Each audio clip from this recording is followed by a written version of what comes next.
Hey, good evening, Midwest Survivor. Time for dinner chat. First off, I want to say thank you to everyone that is subscribing, hitting the bell, liking the content, checking out the YouTube shorts, checking out the TikTok, checking out the X post. Thank you for doing that. But be sure to click the bell and hit subscribe on the YouTube channel. Want to build the channel, want to get followings, want to help people, want to encourage people that you don't have to go through situations and endure silently, but you can talk about these things. And talking brings healing, healing brings strength, and strength helps us grow. So hit the bell, hit like, hit subscribe, make some comments, talk about some things that you want to see on the channel.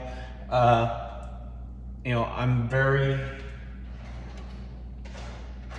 happy that people are viewing, but definitely want to get more content, more viewing. So, one thing that I wanted to talk about today, we're going to do part 2 of abusive leadership, what it is and what it looks like. And so there's several characteristics of abusive leaders. I went over some of them last night, but we're going to go over some more tonight. So an abusive leader uses their position of power to receive favors from subordinates. They use the people under them to get things their way. They want to do expansions or spend money. They want to do things that better themselves and help themselves to make themselves look good. Whenever a leader throws around their title, or with other people to extract personal favors, their motives are not pure. They're what they're trying to do is completely corrupt and completely lacking with pure thoughts and pure motives. They play a game, and unfortunately, often the subordinates, the people that are the underlings, they do this to not only satisfy the ambitions of that leader, but they do it to satisfy their own ambitions. So both the leader and the subordinates are wrong. Number 2, an abusive leader will threaten, manipulate, gaslight to get what they want, the way they want it, how they want it, and when they want it. They'll use terms like, if you love me, you will do this. If you obey me, you will do this. Well, that's completely manipulative, and it's abusive in its nature. Abuse is manipulation, and manipulation is abuse. Number 3, the abusive leader will use their title primarily to get entitlements rather than to serve others. And we see this a lot. People are happy to have a title and happy to have, power and position without actually doing anything to better the organization that they serve or the people they serve. Abusive leaders are content to make themselves look good rather than make the organization look good. They are happy to enjoy the perks and the benefits that their position and their title gets them without even contemplating or making any kind of changes. Number 4, the abusive leader attaches themselves to the most vulnerable people in their midst. It's herd mentality.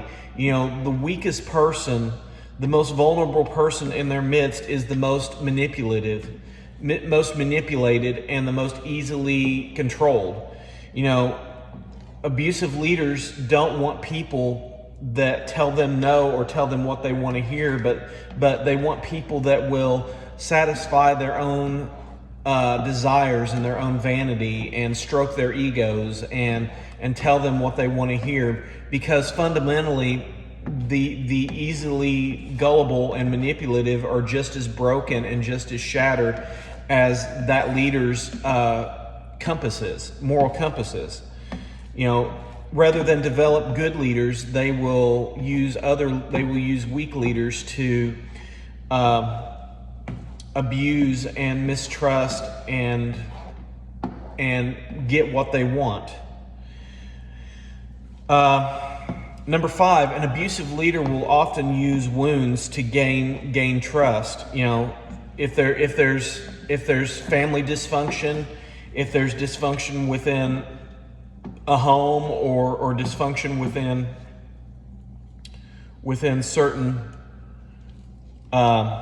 mindsets, you know, an abusive leader will do that to make things go to their advantage, rather than help the person that has been wounded and hurt.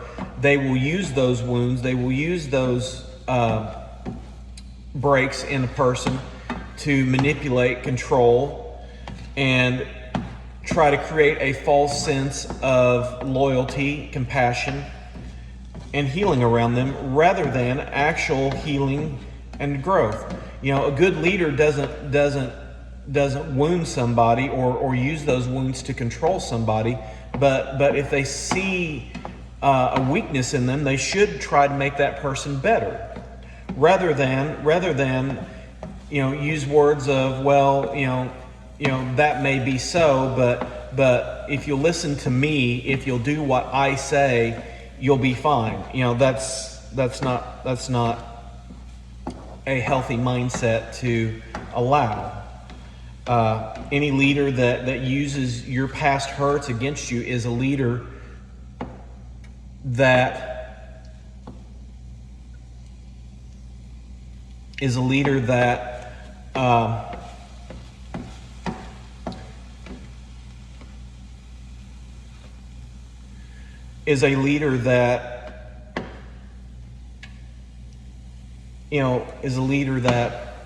controls. You know, a leader that controls is not one to be trusted lightly.